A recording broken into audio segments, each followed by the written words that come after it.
যাদবপুর কাণ্ডে পুলিশের ভূমিকা পুলিশই তো করেছে তৃণমূলের কথাতে, ভূমিকা টুমিকার কি আছে? পুলিশকে তৃণমূল বলছে, পুলিশ সেভাবে করছে। পুলিশ তৃণমূলের ভৃত্য। প্রভু কখনো ভৃত্যকে আদেশ করলে ভৃত্যের ক্ষমতা আছে প্রভুর আদেশের বাইরে কিছু করার? পুলিশকে দোষ দিয়ে কি হবে?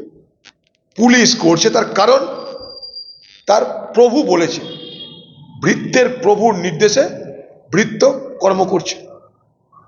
মাঝখান থেকে ভৃত্যরা কেস খাবে, তাদের বিরুদ্ধে অভিযোগ উঠবে, কিন্তু প্রভু দূরে থাকবে, দূর থেকে প্রভু তাদেরকে পরিচালনা করবে।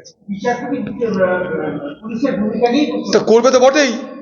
বিচারপতি তো দেখতে পাচ্ছে কি হচ্ছে। ধরুন চেয়ারে বসছে, ঠিক আছে, কাগজপত্র দেখে সবকিছু বলে ঠিক আছে, তার আগেও তো টিভি আছে, সে তো সমাজের একজন ব্যক্তি, তাদেরকে সবকিছু তারা জানে, তার জন্য কাগজপত্র যা আছে আছে। পুলিশের ভূমিকা নিয়ে সব জায়গায় আমরা জানি, প্রত্যেকটা মানুষ জানে বাংলার পুলিশের ভূমিকা কি। চলো।